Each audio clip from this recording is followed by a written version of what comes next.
In this video, I'm going to show you how to install the Spicer style drive shaft universal joint into your propeller shaft, or also known as your drive shaft. Now going over the components for this installation, starting at the very top of the board, we have the Spicer joint.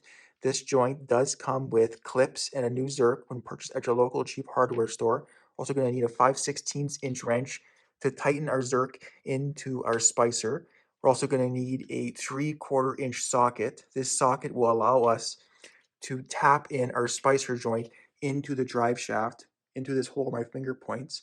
We're gonna need a hammer to allow us to tap our Spicer joint in. We're also gonna need some multi-purpose high temperature wheel bearing grease and a gun to squirt grease into the zerk for our Spicer joint. The first step for this installation, we have to make sure we get grease fully inside the Spicer joint, and to do so, we'll have to take off all the bearings on all four sides so we can get grease coming through all the ends.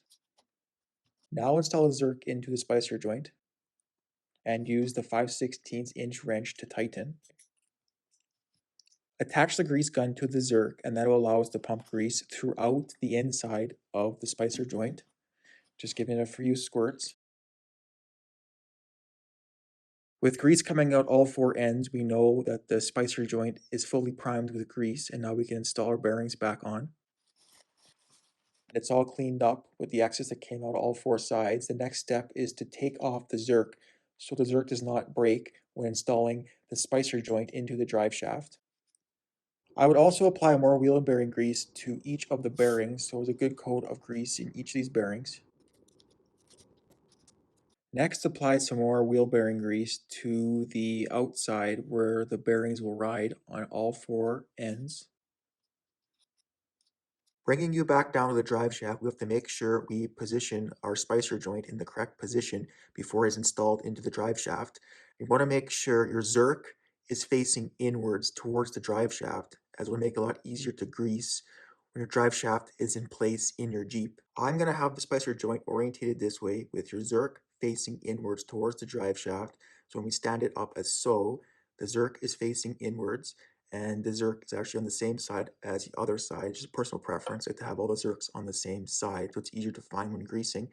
And to install this, we have to now put on a bearing on one side first. So we'll get one bearing that's already greased up, just slide it on. Use a paper towel to clean up any excess grease that does squirt out of the Spicer joint. Before we install a Spicer joint into the drive shaft, we want to make sure we apply a thin coat of grease to the outside of the bearing cap. This will just aid in the bearing cap sliding better into your drive shaft. Repeat the same step for the other bearing cap, applying a light thin coat of grease.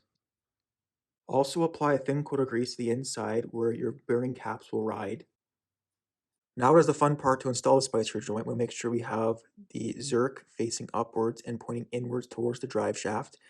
We're going to hold the bottom bearing so it doesn't fall apart. We're going to slide in the part that does not have the bearing, pushing it all the way up into the drive shaft, and the bottom bearing cap will now slide in to the hole on the drive shaft, and then we'll have to put on the top bearing now. The next step is to install the top bearing, and to do so, we'll flip it over, being careful that the bearings do not fall out. We will center our Spicer joint in the center of our drive shaft, just pushing it on until it seats all the way down as far as it can go. The Spicer joint clip will be installed in a small little groove on the drive shaft, and I'll give you a closer view I'm talking about. If I bring this drive shaft up, you can see at the right angle, there's a small little groove. That is exactly where this clip will seat and hold the Spicer joint in place. Grab a pair of needle nose pliers, and this will allow us to compress the clip. We now squeeze the clip on this end, and then that will allow us to get that clip into that small groove on the drive shaft, pushing it in and then letting it go when it seats into that small groove on the drive shaft. The clip will act as a stop when we have to now hammer in the Spicer joint into the drive shaft from the other side. So to do so, we'll have to just flip over the whole entire drive shaft, and then we'll have to hammer in this side with the hammer. With your hammer, tap the bearing into the drive shaft, and you'll be happy that you did grease everything up on the outside, as it will go in easier. The hammer will only allow you to get the bearing flush with the top of the drive shaft, but we have to sink the bearing deeper into the drive shaft to allow us to install our next clip, which will secure our Spicer joint to the drive shaft. And to do so, we'll have to get a 3/4 inch socket. This fits perfectly with the bearing, and then we'll center it with the bearing and then use a hammer to drive the bearing deeper into the drive shaft. Use the hammer and 3/4 inch socket technique to fully press in our spicer joint into our drive shaft. Tap it in until it makes contact with this clip, and that will make enough room to install the clip on the top, and the groove will be visible as this groove has to be above your spicer joint to install that clip. With the spicer joint now fully seated, install the second clip, and we'll use the same methods as we used for the previous clip. We'll just clamp on to this portion of the clip using our needle nose pliers. That will compress it, and then it'll just slip right into the groove on the drive shaft.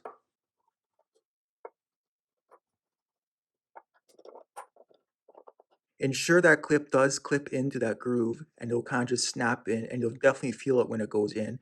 Make sure it's the same thing on both sides. Just give it a final check, and they're both inside that small groove for both clips. We know it's going to be a good and secure install. The final step is to reinstall the Zerk back into the spicer joint, just threading it back into that hole and making sure that hole is facing inwards, as that's where you want it to face, as it will be easier to grease later on.